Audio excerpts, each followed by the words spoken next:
Bonsoir, bienvenue sur la chaîne Les Jeux de Dark. Ce soir, vidéo spéciale, on va parler de Dungeon Saga, le mode solo.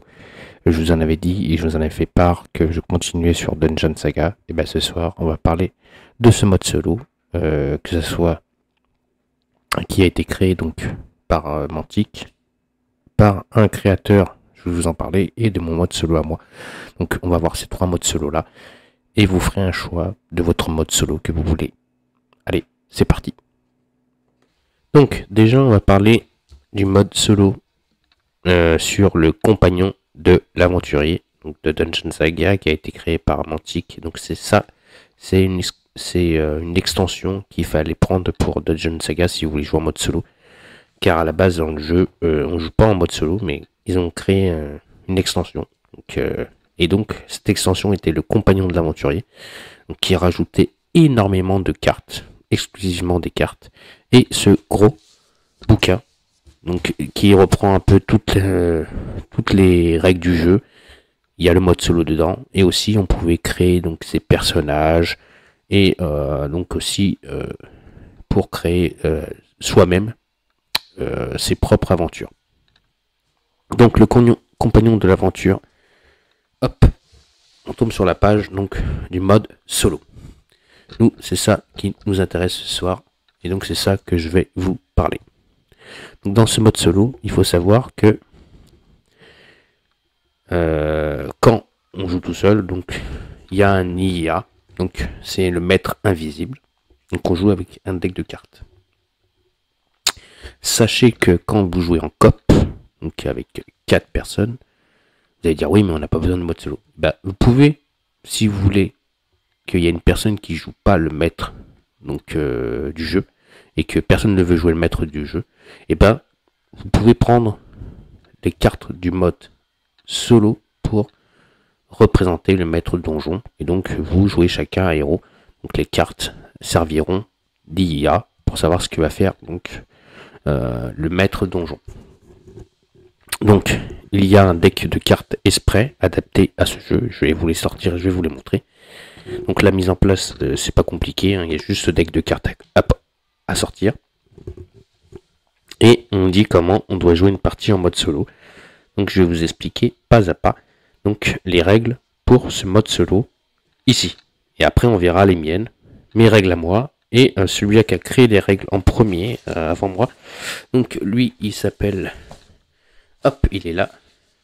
C'est le mode solo Dice Roller donc de Colorful Minutes. Voilà, ça on verra après son mode à lui. Et d'abord on va voir d'abord le mode solo de ce bouquin. Donc on nous dit pour ce mode solo là, donc quand on va jouer les héros, vous avez vu quand on joue en mode coop, tous les héros s'activent, et après donc le maître donjon active ses figurines par rapport à la mission.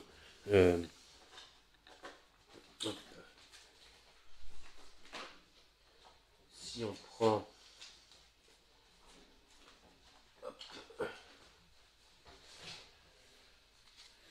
le livre, on s'aperçoit que le maître donjon a 2 actions. Donc il peut activer 2 figurines. Dans ces 2 figurines, il peut activer une de ses cartes, bien sûr qu'il a en main. Et donc activer des tas d'os, tout ça. Tout ça donc en faisant ces 2 actions. En mode solo, c'est pas pareil. Donc en mode solo, le premier héros donc va s'activer, et quand le héros s'est activé, tac, on va tirer une carte donc maître invisible. Et donc il y a 2 effets sur ces cartes qu'il faut lire. Il y a l'effet interruption oui ou interruption non. Quand ça arrive interruption non, le héros suivant joue, on repioche une carte. Si c'est toujours non, ainsi de suite, jusqu'à le tour, donc à la fin des héros. Et donc là, on arrivera au tour du maître donc invisible à jouer ses actions. Donc là, je reviendrai après comment il jouera ses actions. Si on arrive sur une carte, donc le héros joue, on tombe sur une carte interruption, il y a marqué oui. On active la carte. La carte nous dit nombre de figurines qui s'activent, une figurine. Elle va faire son action menace. Donc, on lit l'action qui est ici. Et l'ordre, tous contre 1. Ça, pareil, ce sont des actions qui sont précisées dans le livre et qui nous expliquent qu'est-ce que c'est la menace, qu'est-ce qui est donc tireur blessé. Donc, le tireur de blessé, c'est tous les héros qui possèdent des dés de tir et donc blessés, tous les héros ayant subi au moins une blessure. Donc, quand on tire cette carte, et donc c'est au maître donjon de jouer, donc il va activer une figurine qui ira sur le héros qui a déjà été blessé. Et donc tous contre 1, son action à lui sera donc là, ici, donc d'effectuer votre mouvement pour que le plus de figurines possible combattent le même héros. Donc ils vont s'activer déjà sur le héros qui a été blessé, mais en plus ils vont se rapprocher d'autres figurines si possible, donc ennemis qui soient adjacents à cet héros-là. Par exemple, si vous avez un Tados qui est déjà présent à côté du magicien, bah lui va se rapprocher donc, de ce magicien, il va l'attaquer et en plus de ça, comme ça il aura deux ennemis côte à côte face à lui. Voilà comment s'active une carte, donc maître invisible. Ensuite, lorsque tous les héros ont joué leur tour, le maître donjon, donc le maître invisible, prend la relève. Donc, on va, donc le deck est mélangé à la base. On va mélanger le deck. Donc il va relever deux cartes et il va aller lire une par une. Donc la première carte. Après, on a fixé un d'accord, c'est ça. Donc, il résolve la première carte. Il ne regarde pas le nombre qui est marqué là. Lui, il va se référer à le nombre d'ordres qu'il a. 2. Il va activer deux figurines. Donc là, la première carte, il ne fait pas attention. Il va activer deux figurines de son choix. La deuxième carte qu'il aura pioché. Par contre, quand il la retourne, il regarde le nombre de figurines qu'il active. Là, c'est 3. Quelle est la menace? Qu'est-ce qu'elle fait? Donc, tous contre 1. Et elle va aller chercher le tireur vulnérable. Ce qui veut dire celui-là qui a le plus de dégâts et qui est le plus faible. Donc la plupart du temps, c'est le magicien. Ça, c'est un tour donc pour jouer avec le mode solo avec ces cartes-là. Donc à chaque tour, le héros joue, on tire une carte. Un autre héros joue, on tire une carte. À chaque tour, c'est comme ça que ça va se passer. Et donc, soit il y a pas d'interruption, ou soit il y a une interruption. S'il y a une interruption, on s'arrête, on regarde le nombre de figurines qui s'activent, et on applique les effets. S'il n'y a pas d'interruption, le héros suivant joue, jusqu'à ce que tous les héros ont joué. Et quand on arrive à la phase donc, du tour du maître invisible, il tire deux cartes, et la première carte qui va révéler, il ne regarde pas ce qui est marqué dessus. Il va directement se référer sur le livre du maître donjon, donc il va activer deux figurines, et la deuxième carte, par contre, il va révéler les effets qu'il y a marqués sur la carte. Donc il révèle 3 figurines, ils vont aller sur le tireur vulnérable, et ils seront tous contre 1. C'est bien ce qui est marqué ici, dans l'encarré ici. C'est tout ce qu'il y a pour le mode solo ici, donc il est vraiment pas compliqué. Donc vous avez les effets des cartes, que ce soit le nombre, donc il s'agit du nombre de figurines qui peuvent agir lorsque cette carte est tirée. Rappelez-vous qu'une figurine ne peut être agie qu'une fois par tour, mais que les interruptions constituent un genre de mini-tour. Ce qui veut dire, c'est que un archer peut s'activer 2 fois. grâce à une interruption. Sinon, il ne joue qu'une seule fois. La menace symbole la préoccupation particulière du maître de donjon à un moment donné. Certaines cartes indiquent plusieurs types de menaces auxquelles cas tous s'appliquent. Tous les héros qui correspondent au type de menace déterminé voient leur menace modifiée de +3 par type correspondant. Voici quel exemple de type de menace. Donc, on a plusieurs types de menaces. On a le lanceur de sorts, le tireur, celui qui est en armure. On a sans armure, le vulnérable, le blessé et celui qui va essayer de faire les quêtes. Ensuite, il y a les ordres. Donc les ordres sont les commandements donnés par le maître invisible pour combattre ces menaces. Les ordres possibles sont l'attaque, le soutien, l'encerclement et tous contre un ou le blocage. Donc le blocage, c'est il faut bloquer les figurines pour pas qu'elles passent, donc les héros. Tous contre un, c'est donc effectuer vos mouvements pour que le plus de figurines possible combattent le même héros. Encerclement, donc on va encercler une figurine. Le soutien, c'est pour soutenir donc d'autres figurines ennemies. Et l'attaque, donc c'est donc les figurines choisira une attaque, les héros, avec son attaque de prédilection, celle pour laquelle il possède le plus de dés. Dans l'ordre suivant, le sort, le tir, le combat. Infliger à l'ennemi autant de dégâts que possible. Donc la plupart du temps, la première figurine qui est attaquée en mode solo, c'est le lanceur de sort. Bien sûr, c'est celui qui a le moins de points de vie.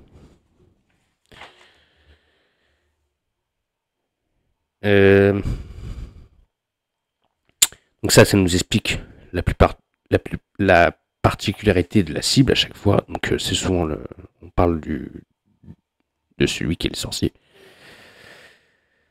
Donc voilà. Ce qu'on peut dire sur le mode solo donc du livre Le Compagnon de l'aventure, vous voyez, ça se regroupe sur 2 pages. Vous avez lu ces 2 pages, vous connaissez à peu près le mode solo. Je vous dis, c'est pas très compliqué. À chaque tour, on va tirer une carte. Le héros joue, on tire une carte, on regarde s'il y a une interruption ou pas. S'il n'y a pas d'interruption, on continue. Jusqu'à ce que tous les héros ont joué. Et à chaque tour des héros, on tire une carte invisible. Donc après, à chaque tour, on peut tomber sur une carte où il n'y a pas d'activation. Et à la fin, donc on tire 2 cartes.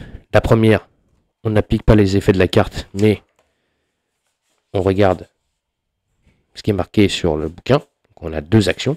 Et la deuxième carte, bien sûr, on appliquera les effets de la carte. Donc le nombre de figurines qui va s'activer, quelle est sa menace et quel est son ordre pour de prédilection.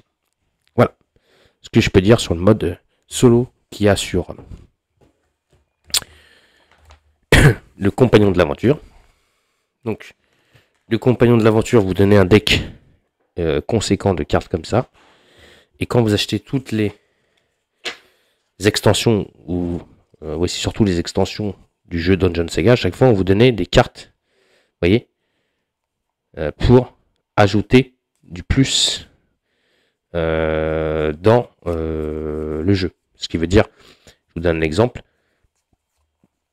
quand vous allez vous battre contre, ils sont par là je crois, voilà, quand vous allez vous battre contre le dragon, en mode solo, et bien vous allez rajouter ces cartes là. Comme ça, vous avez ces cartes là, plus ces cartes là. Parce que ces cartes là ont d'autres effets. Placez immédiatement une figurine d'asservie sur une case du plateau n'étant dans la ligne de vue d'aucun héros. Et vous voyez, interruption, il y a. Par contre, là, il n'y a que 2 effets. Donc interruption, on verra s'il y a une interruption. S'il y a une interruption, on placera la figurine. Vous voyez, celui-là, ces modes solo-là, sont pas compliqués, il n'y a que 2 effets. Et ceux-là, il faut se référer à connaître les effets de menaces et d'ordre. C'est tout. Voilà. Donc, quand on joue en mode solo et qu'on va se taper contre le dragon, on rajoute ces decks de cartes dans le deck, on va dire, optionnel, le premier deck. On mélange, papap, on a donc les cartes donc, du maître en donjon invisible.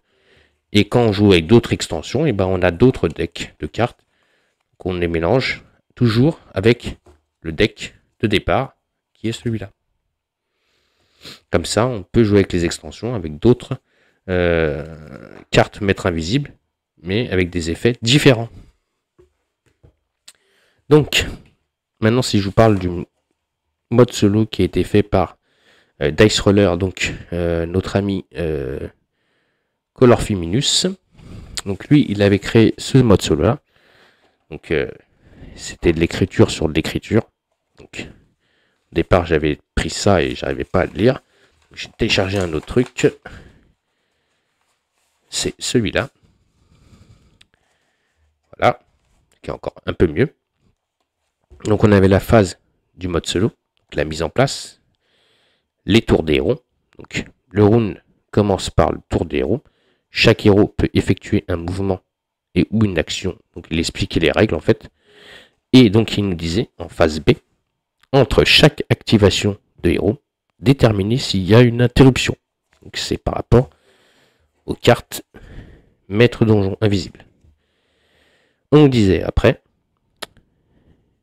lorsque tous les héros ont joué leur tour, le tour du maître donjon commence. Tour du maître donjon. Déterminer le nombre d'ordres du maître donjon. S'il vous reste des cartes spécifiques au maître donjon, mise de côté, jouez-en une seule, comme s'il s'agissait d'un ordre supplémentaire au début ou à la fin du tour des figurines, puis déposez-la. Donc lui, en plus, il rajoutait des cartes maître donjon normales. Moi, je vous expliquais dans le mode à moi ce que j'ai fait avec ces cartes-là. Voilà. Parce que il faut savoir que normalement, dans Dungeon Saga, quand on vous dit il y a 12 cartes, il y a un compte-tour. Quand on joue en mode solo, lui il en parle. Dans le compagnon de l'aventure, on n'en parle pas. C'est pour ça que moi aussi, j'ai un peu suivi ce qu'il a fait. Lui, par contre, ces cartes-là, qui parlent donc le maître du donjon, il les déclenche pour faire des actions. Moi, c'est pas du tout ce que j'ai fait. Je vous expliquerai mon fonctionnement. Donc, il a la priorité des ennemis. Le fin de round. Il y a les interruptions, nombre d'ordres, initiative, la priorité des cibles, la priorité des sorts, l'apparition des figurines, l'activation des figurines. Donc, c'est un peu énorme ce qu'il a fait. En fait, c'est ce qui est reproduit ici. Voilà. Comme ça. Donc ça, c'est son mode solo à lui. Comme je disais, dans le mode solo, on ne nous parle pas ici, donc dans la page 28, je crois. J'ai perdu la page. C'est ça de vouloir faire les choses. Perdu la page. Vous voyez, on peut créer vraiment ces personnages. Hein. Dans le bouquin, il y a déjà des personnages qui sont créés, mais nous, on peut créer nos propres personnages. Alors, je vais aller directement là-dessus, ça va être plus simple.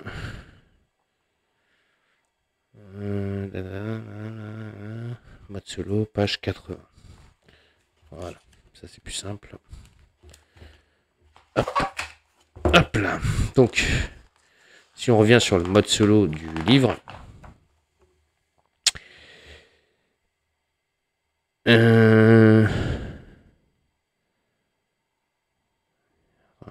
brutal, trouillard, profil, les ordres d'attaque, qui est la cible, quelle figurine, voilà. Donc on a les figurines qui agissent, qui est la cible, calculer la menace, menace de base héros égale simple niveau, elle est modifiée à 13 éléments. Donc on parle de menace, on nous parle de comment se jouent les cartes, quels sont les effets des cartes, mais on ne parle pas des cartes, donc maître du donjon, qui sont toujours importantes et il faut toujours les utiliser. Lui, il en parle vite fait dans son action qui est ici, là, dans le tour du jeu. dans le tour du maître donjon, mais il s'en sert comme action, pour en faire des actions. Dans le bouquin, on n'en parle pas. Moi, je vais vous parler de mon mode à moi.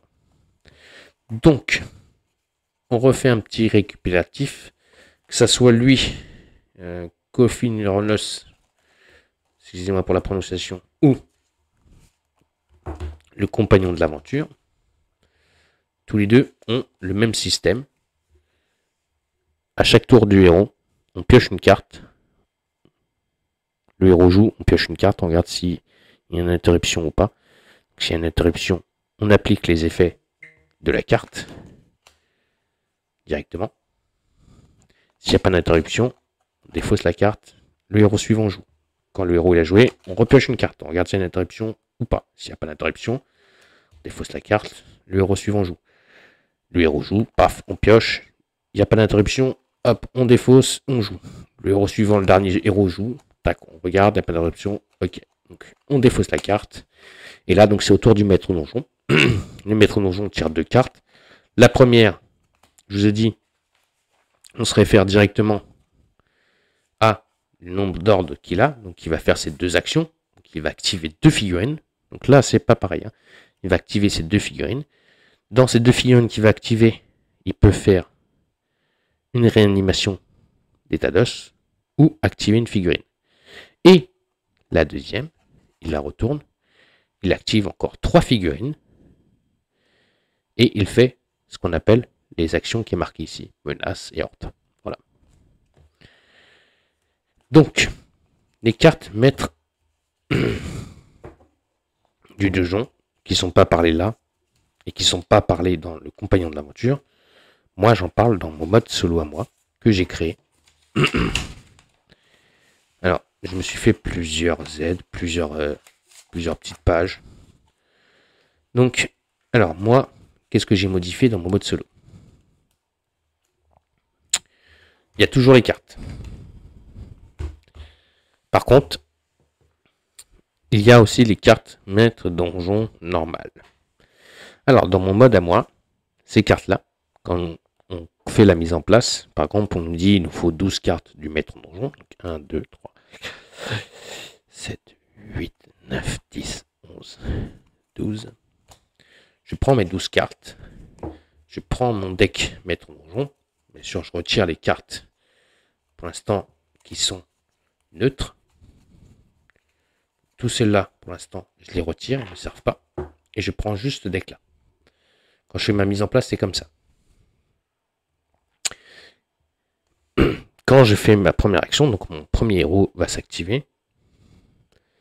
Je fais activer mon maître... non, avant d'activer mon héros, c'est pas ça. J'ai fait ma mise en place. Et donc, on va commencer. Donc, je lis le fluff, voilà. Nanana. Et donc, je dis, c'est parti, on commence l'aventure. Ça, c'est un compte tour. Je défausse la première carte. Je me dis, maintenant, il me reste 11 tours pour finir la partie. C'est un compte tour. C'est un truc pour booster le jeu, pour accélérer. Je me dis, il me reste 11 tours. Le héros joue. Et là, je fais comme ce que fait Colin Minor Note ou ce que fait le compagnon de l'aventure. À chaque tour de héros, je tire ma carte. Je regarde si il y a une interruption ou pas. À la fin du tour du héros, je tirerai une seule carte. Moi. Je retourne la carte. Je regarde le nombre de figurines qui s'activent. Et j'applique les effets. Je défausse la carte. Nouveau tour. Je défausse une nouvelle carte. Et je passe un nouveau tour. Voilà comment moi je faisais. Ensuite, j'ai rajouté des choses dans mon mode à moi. Pour ma rejouabilité. Alors, pour que ça soit équilibré. Ça, c'est mon mode à moi. C'est pas le mode officiel. C'est un mode, comme on dit, on peut le dire, fan-made. Donc, un mode pour moi. Pour jouer à Dungeon Saga, c'est mon mode à moi. Donc, si vous voulez pas l'utiliser, ne l'utilisez pas. Continuez à utiliser le mode compagnon de l'aventure qui explique parfaitement le mode solo pour jouer. Ou le mode de Call Minor Note qui l'explique aussi. Moi, ça, c'est mon mode à moi. Donc moi dans mon mode. Alors. Déjà. Tac, tac, tac. Je vais prendre plus celui-là. Voilà. Hop là. Alors. Le premier changement que j'ai fait, c'est sur l'état d'os. Que ce soit en mode solo ou en mode coop, quand un Tados se relève devant un héros, automatiquement, le héros a une attaque gratuite. Moi, ça, bam, je le saute. Le héros n'a plus d'attaque gratuite. Ensuite, si le Tados est activé, il faut que je fasse montrer une tuile. Hop. Hop.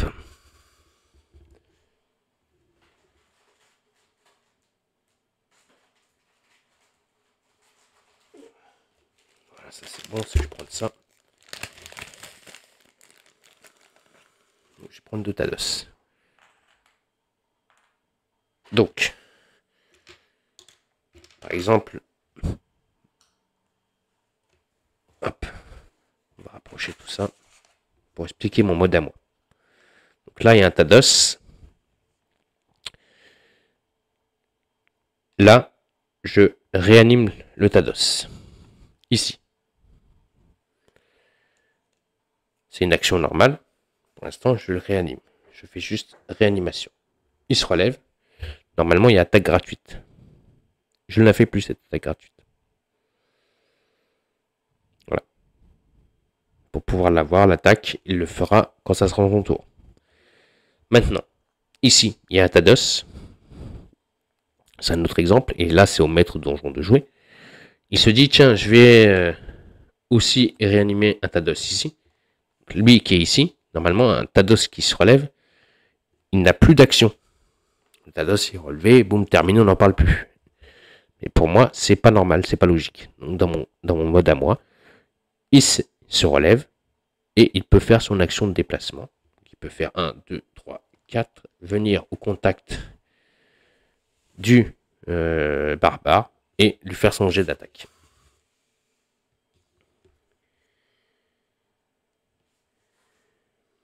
Ça, c'est le deuxième par rapport au Tados. Je vous rappelle, le premier, c'est donc, il n'y a plus d'attaque gratuite. Et deuxième, c'est que si un Tados s'active par là, il peut activer le Tados. Ensuite, on se rappelle que les actions de nos héros sont déplacement et attaque. On ne peut pas faire attaque et déplacement. On peut faire que déplacement et attaque. Donc le barbare, il se déplace. 1, 2, 3, 4, 5. Et s'il a 7 de déplacement, on se dit, ah, 5, je dois attaquer, c'est fini, on n'en parle plus. Je perds mes 2 déplacements. Moi, j'ai modifié ça. Je peux faire 1, 2, 3, j'attaque et je finis mes déplacements.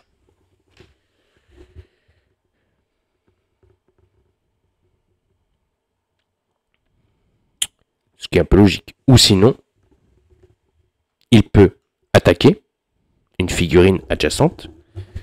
Genre par exemple, s'il y avait un squelette ici, donc il va attaquer le squelette. S'il élimine le squelette, il peut se déplacer. Ça, c'est une autre règle aussi que j'ai inventée. Ensuite, pour la réanimation des morts, moi, je le fais par un lancer de dés. S'il est pair, c'est un archer squelette. S'il est impair, c'est un guerrier squelette. Ensuite, on sait très bien que dans les scénarios, tous les objets qui sont obtenus, dans l'ordre du prochain scénario, on n'entend plus parler. Ils sont perdus. Moi, ils sont cumulables. À partir du moment où on n'a pas utilisé les objets pendant la campagne, vous pouvez l'utiliser au prochain scénario. Ça, c'est une règle encore à moi. Ensuite, on a donc j'ai fait une fiche donc pour la gloire, le niveau et l'or. À chaque partie, donc on va gagner des points de gloire ou de l'or. ces points de gloire, quand on arrive à un seuil, et ben on gagnera un niveau. Et donc avec ce niveau, on peut acheter des compétences. Et donc, grâce à ces compétences, et ben on va pouvoir monter dans l'arbre géologique, qui est l'arbre qui a été créé par un des Fatmen. Et donc,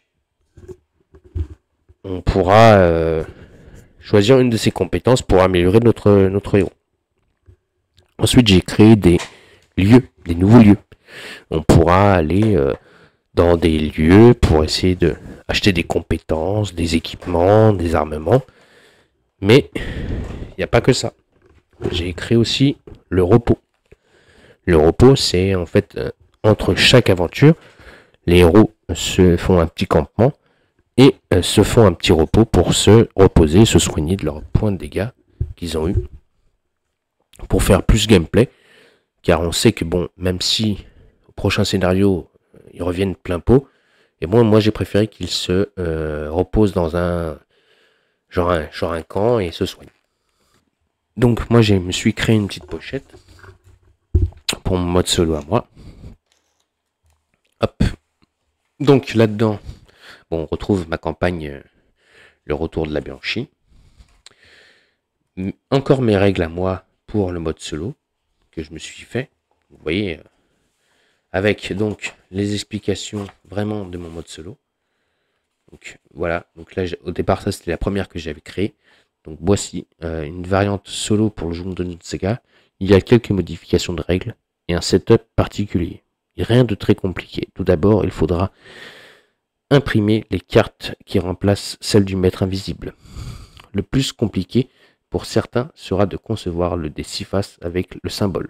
Donc on a le setup, on a les règles, l'activation de joueurs et donc pas mal de choses. Et donc j'avais fait un tableau donc, pour chaque scénario. S'il est réussi, abandonné, échec et nombre de points qu'on obtient.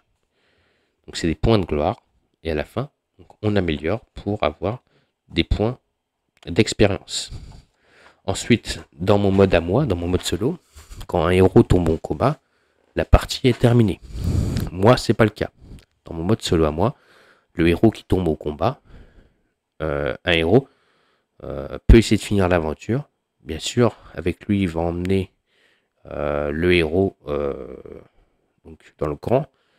Par contre, le héros qui a été tombé au combat ne jouera pas le prochain scénario. C'est comme s'il était dans un hôpital et il se faisait soigner. Par contre, les 3 autres iront faire le prochain scénario. Donc, au lieu d'être 4, et ben, ils seront 3. Donc on avait fait des feuilles de caractéristiques. Donc on avait le nom du personnage, le nombre de gloire qu'il obtenait, le niveau qu'il était, le nombre d'or qu'il avait, ses améliorations, ses armes, son armure et les objets qu'il obtenait. Donc, vous voyez, encore, je faisais plein mal de petites écritures comme ça pour m'aider. Donc on avait ici ce que je vous parlais pour les améliorations. Donc la gloire. Là moi j'avais inversé. Donc au lieu de mettre ici l'expérience et la gloire, donc j'ai mis la gloire ici, nombre de points de gloire que le héros devait obtenir pour améliorer ses points d'expérience. Voilà, il pouvait arriver jusqu'à 20. Donc si vous calculez pour arriver au niveau 1, niveau 2, vous faites une sorte de soustraction. Donc après, sur le camp, donc il pouvait aller chercher donc des améliorations avec un maître très spécial. Ou sinon, donc ça c'est la zone de repos que je vous ai fait. Donc ça je vous en parle après, juste après. Donc, ou sinon il allait dans un arbre géologique. Donc ils en avaient 4, vous voyez. Chacun choisissait son arbre. Et par rapport à son amélioration, il va monter sur l'arbre pour améliorer ses compétences et être de plus en plus fort. Il peut monter jusqu'au niveau 10. Donc il y a la zone de repos que j'avais dessinée, donc avec un feu de camp. Ici donc on récupère ses points de vie, et donc c'est ici qu'on mettait le héros qui avait perdu au combat. On le laissait ici, lui jouait pas le prochain scénario, les autres jouaient, et puis vice versa. Donc si on perdait 2 héros, ben, les 2 se mettaient ici, et les autres se retrouvaient avec 2 héros pour suivre la campagne. C'est vraiment, des fois c'était compliqué à 2 héros, mais bon, pas le choix. Voilà. Ensuite, on pouvait aller voir donc le forgeron pour améliorer ses équipements. On pouvait aller dans les lieux pour essayer de, pourquoi pas, d'aller dans l'antre du voleur, dans le bosquet saké, dans le forgeron. Donc ça, vous les connaissez, c'est les cartes normales de lieu. Mais bon, avec certaines activations que j'avais modifiées. Et donc, moi, j'ai aussi le passage soit en ville, soit en cité. Et donc, dans certains effets, donc je vais vous montrer ça tout de suite.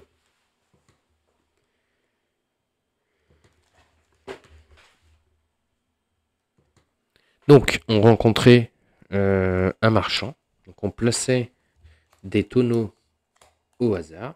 Donc, on plaçait 4 tonneaux. On allait voir le marchand. Et par rapport à ce passage en ville, ça nous coûtait donc 5 points ou 5 or pour acheter un tonneau. Donc on dépensait 5 or, on pouvait choisir le tonneau.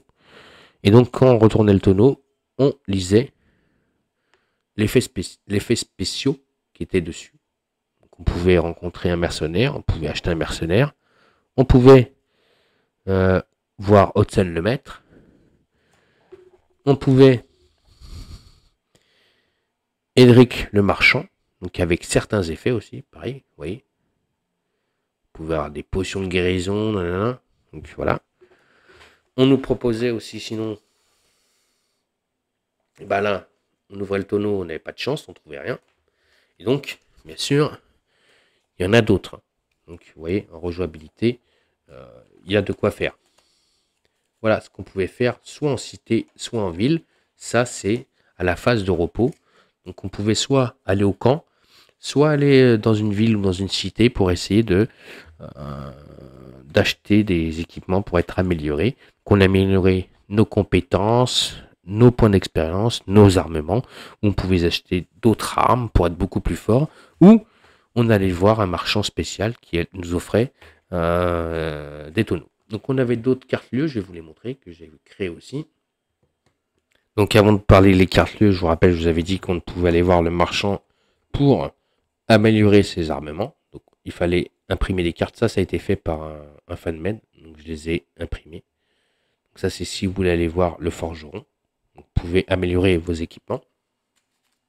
Donc il y avait ces cartes en plus. Après, je vous montrerai toutes les cartes que j'ai. Donc, on avait les cartes lieux de base. Donc ce sont ces cartes-là. Ça, vous les connaissez, hein. Vous les connaissez, pardon. Ce sont les cartes donc Dungeon Saga, donc originales. Donc voilà. Donc quand on allait sur un endroit, on avait certains effets. On devait lancer un dé et appliquer les effets. Donc ça, c'est les lieux qui sont créés par. Et donc moi, j'avais créé. Donc là, vous voyez l'artisanal, la carte artisanale du forgeron. Voilà. Donc vous mettez ça avec toutes les cartes que je vous ai montrées tout à l'heure.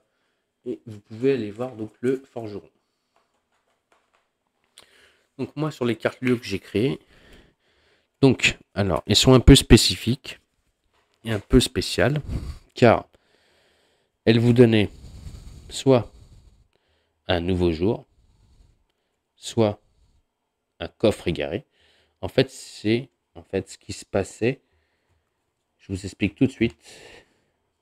Ces lieux-là, c'est quand vous arrivez en ville, soit vous faites des choix pour aller d'aller voir une de ces personnes-là, armurier, scrudum, taverne, ou le marchand en ville, donc avec ses tonneaux, voilà, ou faire un repos directement, donc un repos simple, hein, donc dans un petit camp, un petit feu de camp et vous soignez votre point de vie.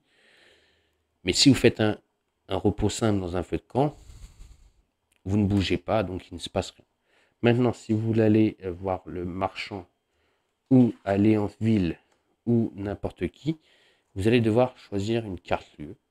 Et quand vous allez vous déplacer, donc soit, comme je vous ai dit, sur votre route, il y a un nouveau jour, un coffre égaré, il pleut des cordes, une émeute, hausse de prix, ça brille, médecin local, baisse des prix, et ainsi de suite. Vous avez plein de cartes comme ça, ce sont des effets de route que j'ai créés. Donc voilà, ce qui donne un peu de rejouabilité dans le jeu et surtout qui vous donne des effets de route pendant que vous allez aller en ville pour essayer de acheter des choses. Donc ça peut être des effets positifs comme des effets néfastes. Il ne suffit pas que, ah oui, je vais aller là-bas, tiens, j'ai 50 sous. On peut aussi, à tout moment, vous tomber sur quelqu'un qui veut voler votre argent. Voilà. Donc ça, c'est tout ce que j'ai créé pour donc mon mode solo. Donc j'ai créé des cartes, donc événements de route, on va appeler ça. Des cartes, donc eux, ils ont appelé ça lieu parce qu'il fallait un symbole sur la carte. Donc c'est des effets d'événements de route. Donc après, vous avez les cités ou la ville que vous pouvez aller voir. Donc vous allez voir un marchand, il vous pose 4 tonneaux et pour 5 or, vous choisissez un tonneau. Après, bien sûr, vous pouvez tomber sur de la chance ou sur de la mauvaise chance, parce qu'il n'y a pas que des bonnes choses dans les tonneaux. Il y a aussi des effets très bizarres. Ou sinon, vous allez voir donc une de ces endroits. Vous pouvez aller voir l'oracle, la taverne, le marché, la tour du sorcier, le temple. Donc ce sont les cartes qui ont été créées normales de Dungeon Saga. Voilà. Ou sinon, vous allez voir le forgeron. Mais pour aller voir le forgeron, ou pour aller voir le magicien, il faut avoir beaucoup de sous. Il faut être au niveau... pour aller voir le forgeron, déjà, il faut être au niveau 4. Voilà. Je donne un niveau déjà pour aller voir le forgeron, parce que vous n'allez pas aller voir le forgeron au niveau 1. Ça coûte assez cher pour aller améliorer ses cartes. Ou sinon, vous ne bougez pas de votre zone, et vous faites un repos simple. Comme ça, vous récupérez tous vos points de vie, et vous repartez plein pot pour le scénario suivant. Bien sûr, comme je vous ai dit, si un héros meurt pendant une partie, il restera dans la zone de repos et ne jouera pas le prochain scénario. Et donc vous avez donc la montée de niveau. Donc soit vous allez voir le sorcier qui vous donnera une compétence particulière, ou soit vous allez dans les arbres algéologiques qui vous font monter jusqu'au niveau 10. Vous choisissez l'arbre que vous voulez, entre l'arbre de combattant, l'arbre de mage, l'arbre du défenseur ou l'arbre du tireur. Mais bon, la plupart du temps, quand on voit l'arbre du mage, on sait que c'est pour les magiciens. L'arbre du combattant et l'arbre du tireur, c'est donc le combattant et le tireur, c'est pour le tireur, c'est pour l'elfe. Le combattant, c'est pour le barbare. Et l'arbre du défenseur, c'est souvent pour le nain. Voilà ce que je pouvais vous dire. Donc moi, sur comment j'ai modifié le mode solo.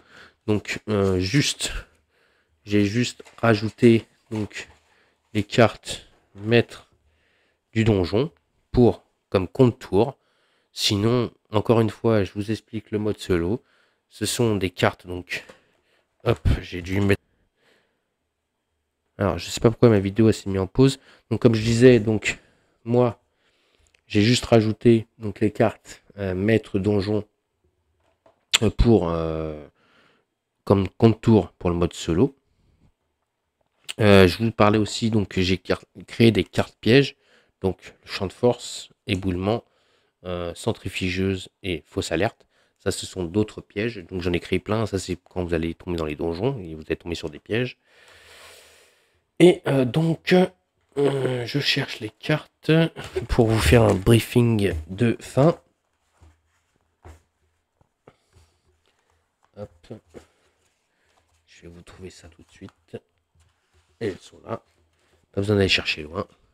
Donc, si je vous fais un petit récapitulatif donc des cartes maître invisible, donc du mode solo, que ça soit du compagnon de l'aventurier, de corps lumineux efficace ou de moi, c'est à peu près le mode, c'est à peu près le même mécanisme.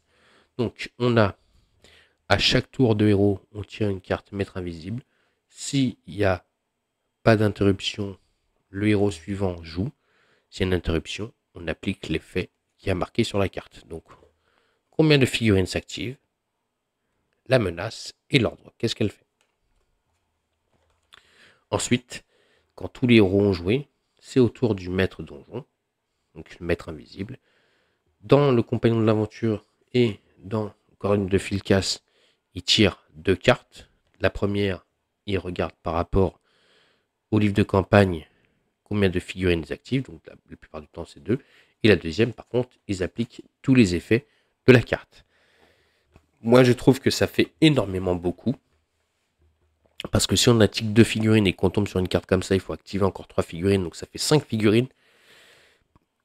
Ça vaut pas, c'est pas du tout équilibré, donc pour moi, je tire une seule carte, c'est la seule différence que je fais. Moi, je tire une seule carte et j'applique l'effet qui a marqué sur la carte. Par contre, si je vois que je dois activer qu'une figurine, j'activerai 2 figurines, automatiquement. Puisque le nombre de tours, c'est 2. Et donc, les cartes maître donjon, moi, elles me servent de compte-tour. Voilà ce que je peux dire sur le mode solo, que ce soit donc du compagnon de l'aventurier, de Corne de Filcas ou de mon mode à moi. Donc, je vous rappelle, hein, moi j'ai créé donc, des cartes marchands, des cartes lieux, mais ce sont des cartes événements de lieu, des cartes pièges. Voilà. Et donc tout ça regroupe sur un mode campagne. Donc quand vous faites une campagne, vous pouvez améliorer vos personnages et donc aller voir des marchands, essayer d'améliorer vos compétences, vos armements, vos équipements, ou soit faire des repos normaux. Mais bien sûr que si vous faites des repos, enfin pas des repos, mais si vous allez acheter des équipements et que vous devez quitter l'endroit où vous êtes en train de faire votre campagne et que vous allez dans une ville, bien sûr vous devrez tirer une carte donc de lieu et vous verrez l'effet qui se passera. Il peut être positif comme négatif, hein. Et bien sûr, quand vous irez dans les donjons, vous aurez des pièges bien spécifiques que j'ai créés aussi pour les jeux. Donc voilà ce que je peux vous dire sur le mode solo donc de Dungeon Saga que moi j'ai créé. Donc n'oubliez pas, hein, ce que j'ai créé moi, c'est pour moi. Maintenant, si ça vous intéresse, bah, je pourrais essayer de vous le mettre en lien sur donc, Dungeon Saga France, donc sur le groupe Facebook. Et bien sûr, sinon, bah, prenez le compagnon de l'aventurier. Le mode solo est très bien expliqué et il n'est pas compliqué. Donc voilà. Donc en tout cas, n'oubliez pas que bientôt, on est en train de préparer une campagne sur la chaîne de mon ami Dédé, donc de Dungeon Saga. Donc je leur ferai ce système-là de campement et de achat. Vous allez voir le marchand, bien sûr des cartes lieux, des pièges, tout ça. On fera donc une campagne bien précise dessus. Comme ça, en même temps, vous verrez un peu mes règles et puis comment je fais pour une campagne. Voilà, donc j'espère que cette vidéo donc, de Dungeon Saga, le mode solo avec, bien sûr, mon mode de campagne, comment je l'organise moi, ben, vous aura plu. Si elle vous a plu, vous n'oubliez pas de mettre des pouces, de me laisser des commentaires et surtout de continuer à vous abonner à la chaîne des Jeux de Dark. On est déjà 481, on va essayer d'atteindre les 500. Allez, un petit peu d'aide pour essayer d'atteindre les 500 abonnés. Allez, je vous souhaite à tous et à toutes une bonne fin de soirée. Je vous dis à très vite sur la chaîne des Jeux de Dark et je vous dis donc à très vite. Allez, ciao les amis.